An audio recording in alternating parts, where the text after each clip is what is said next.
Hello friends, welcome to in my YouTube channel. तो आज की वीडियो में हम सीखेंगे प्रेजेंट परफेक्ट टेंस। तो अगर आप इस चैनल पर नए हो तो चैनल को सब्सक्राइब जरूर करें ताकि आप इंग्लिश आसानी से सीख सकें। तो आज हम सीखेंगे प्रेजेंट परफेक्ट टेंस। तो सबसे पहले हम सीखेंगे प्रेजेंट परफेक्ट टेंस की पहचान क्या है, क्योंकि वाक्य को पहचानना बहुत ही जरूरी है। अगर आप वाक्य को पहचान जाते हैं तो आप आसानी से सेंटेंस को ट्रांसलेट कर सकते हैं। यानी वाक्य को पहचानना ही टेंस सीखना है। तो इसकी पहचान है जिन वाक्यों के अंत में, तो जिन वाक्यों के अंत में चुका है शब्द आए या चुकी है शब्द आए या चुके हैं शब्द आए या चुका हूं शब्द आए तो वह वाक्य प्रेजेंट परफेक्ट टेंस है। तो प्रेजेंट परफेक्ट टेंस को हम कैसे पहचानेंगे? अगर वाक्य के अंत में चुका है या चुकी है या चुके हैं या चुका हूं शब्द आए तब हम पहचान जाएंगे कि यह वाक्य प्रेजेंट परफेक्ट टेंस है। जैसे करण बाजार जा चुका है, तो वाक्य क्या है? करण बाजार जा चुका है। तो इस वाक्य के अंत में क्या है? इस वाक्य के अंत में चुका है शब्द है। क्या है? चुका है शब्द है। तो ये पहचान है कि ये वाक्य प्रेजेंट परफेक्ट टेंस है। तो इस तरह से हम वाक्य को पहचानते हैं। Present perfect tense rules. तो रूल्स है, इसमें सबसे पहले हमें लिखना सब्जेक्ट। तो सबसे पहले लिखना सब्जेक्ट और सब्जेक्ट के बाद हेल्पिंग वर्ब लिखेंगे। तो सबसे पहले सब्जेक्ट और दूसरे नंबर पर हेल्पिंग वर्ब लिखना है। तो दूसरे नंबर पर हेल्पिंग वर्ब, तो इसमें दो हेल्पिंग वर्ब होती हैं, एक हैज एक हैव। तो सब्जेक्ट के बाद हेल्पिंग वर्ब और उसके बाद वर्ब की थर्ड फॉर्म। तो प्रेजेंट परफेक्ट टेंस में वर्ब की थर्ड फॉर्म का प्रयोग होता है और उसके बाद ऑब्जेक्ट। तो हेल्पिंग वर्ब हैज का प्रयोग हम तब करेंगे जब सब्जेक्ट ही हो, सी हो, इट हो, वह कोई नाम हो। तो ही, सी, इट व नेम के साथ हमें हैज का प्रयोग करना है और हैव का प्रयोग हमें आई, वी, यू, दे अथवा प्लूरल सब्जेक्ट के साथ करना है। तो हैज का प्रयोग हम ही, सी, इट व नेम के साथ करते हैं और हैव का प्रयोग आई, वी, यू, दे अथवा प्लूरल सब्जेक्ट के साथ करते हैं। तो हमें इसी से ट्रांसलेशन करना है। जैसे कि वह खाना खा चुकी है, तो वाक्य क्या है? वह खाना खा चुकी है।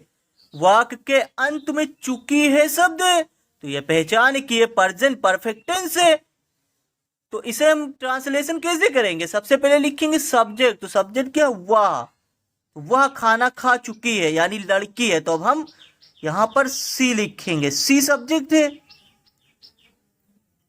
सी क्या है? सब्जेक्ट है। तो सी सब्जेक्ट है। तो सी के साथ हमें हेल्पिंग वर्ब हैज का प्रयोग करना है। तो सी के बाद हम हेल्पिंग वर्ब हैज लिखेंगे ना, और हैज के बाद यानी हेल्पिंग वर्ब हैज होगी। अब इसके बाद हमें वर्ब की थर्ड फॉर्म लिखनी है। तो वर्ब क्या है? खाना। तो ईट मीन्स खाना होता है और थर्ड फॉर्म होती है ईटन। तो यहां पर हम वर्ब की थर्ड फॉर्म लिखेंगे। तो सी हैज ईटन। अब ईटन के बाद ऑब्जेक्ट लिखेंगे। तो ऑब्जेक्ट क्या है? ऑब्जेक्ट है इसमें खाना। तो फूड मीन्स होता है खाना, तो फूड ऑब्जेक्ट हम लिख देंगे फूड, FOOD फूड। तो वह खाना खा चुकी है, सी हैज ईटन फूड। जैसे मैं किताब लिख चुका हूं, तो मैं किताब लिख चुका हूं। इस वाक्य के अंत में चुका हूं शब्द है। तो चुका हूं शब्द है तो ये प्रेजेंट परफेक्ट टेंस है। तो सबसे पहले हम क्या लिखेंगे? सबसे पहले लिखेंगे सब्जेक्ट। तो सब्जेक्ट इसमें क्या? सब्जेक्ट है मैं। तो यहां पर आई लिखेंगे। तो आई सब्जेक्ट है। आई, तो आई के साथ हम किसका प्रयोग करेंगे? हैज का या हैव का? तो आई के साथ हम हैव का प्रयोग करेंगे। तो यहां पर हम लिखेंगे दूसरे नंबर पर हैव। तो आई हैव। तो आई के साथ हमें हैव का प्रयोग करना है, तो आई हैव। अब उसके बाद हम क्या लिखेंगे, उसके बाद लिखेंगे वर्ब। तो वर्ब क्या है, लिखना। तो राइट मीन्स लिखना है, तो राइट मीन्स लिखना होता है, तो हम वर्ब की थर्ड फॉर्म लिखेंगे। तो राइट की थर्ड फॉर्म होगी रिटेन, तो यहाँ पर हम रिटेन लिखेंगे, WRITEN, रिटेन। ये रिटेन क्या होगी, वर्ब की थर्ड फॉर्म हो गई। अब उसके बाद ऑब्जेक्ट लिखेंगे, तो ऑब्जेक्ट क्या है, किताब। तो हम यहाँ पर बुक लिख देंगे, BOOK, बुक। तो मैं किताब लिख चुका हूं, आई हैव रिटेन बुक।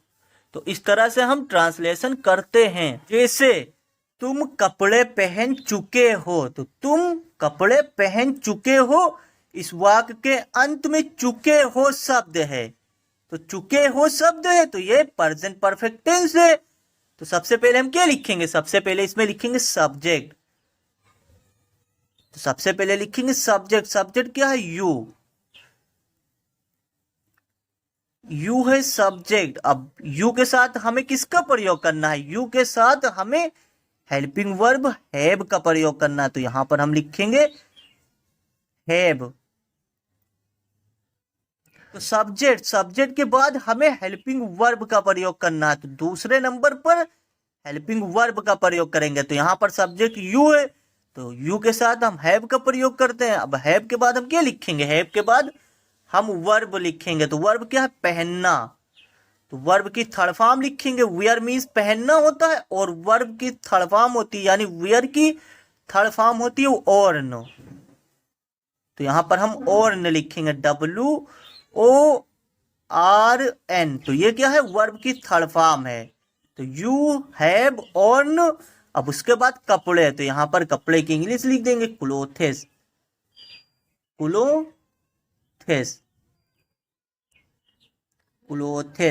तो तुम कपड़े पहन चुके हो, यू हैव ऑर्न क्लोथेस। जैसे करण बाजार जा चुका है, तो करण बाजार जा चुका है, तो इसमें सब्जेक्ट क्या है, करण। तो सबसे पहले हम लिखेंगे करण। तो सबसे पहले लिखेंगे हम करण। अब करण सब्जेक्ट है, क्या है, करण सब्जेक्ट है। तो नेम के साथ हमें हेल्पिंग वर्ब हैज का प्रयोग करना है, यानी नाम के साथ हमें हेल्पिंग वर्ब हैज का प्रयोग करना है ना। तो यहाँ पर हम हैज लिखेंगे, तो करण हैज। अब हैज के बाद वर्ब की थर्ड फॉर्म, तो वर्ब क्या है, जाना। तो गो मीन्स जाना, और वर्ब की थर्ड फॉर्म होती है गॉन। तो करण हैज गॉन, वर्ब की थर्ड फॉर्म गॉन होगी, गॉन। अब गॉन क्या होगी, वर्ब की थर्ड फॉर्म। उसके बाद गॉन टू। अब उसके बाद ऑब्जेक्ट लिखेंगे, तो बाजार। तो मार्केट इसमें क्या है, ऑब्जेक्ट है। तो यहाँ पर गॉन टू मार्केट लिख देंगे, MARKET, मार्केट। तो करण बाजार जा चुका है, करण हैज गॉन टू मार्केट। जैसे रहीम और करीम दोस्त बन चुके हैं, तो इसमें सब्जेक्ट क्या, रहीम और करीम। तो इसमें सब्जेक्ट क्या है, प्लूरल है। तो रहीम और करीम सब्जेक्ट है, तो सबसे पहले हम लिखेंगे सब्जेक्ट, कहां पे लिखेंगे, रहीम। अब उसके बाद और के लिए एंड लिखेंगे, तो एंड। उसके बाद करीम। तो यहां पर दो लोग हैं, तो रहीम एंड करीम। तो यहां पर दो लोग हैं, तो हम कौन सी हेल्पिंग वर्ब का प्रयोग करेंगे, यहां पर हम हेल्पिंग वर्ब हैव का प्रयोग करेंगे।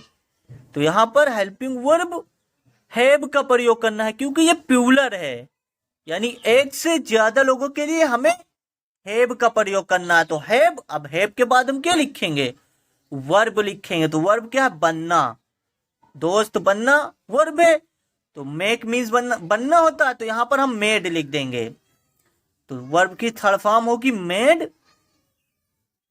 अब मेड के बाद हम क्या लिखेंगे, ऑब्जेक्ट। तो फ्रेंड्स ऑब्जेक्ट हो गया, तो यहां पर हम लिख देंगे फ्रेंड्स, FRIENDS, फ्रेंड्स। तो रहीम और करीम दोस्त बन चुके हैं, तो Rahim and Karim have made friends. तो इस तरह से हम ट्रांसलेशन करते हैं।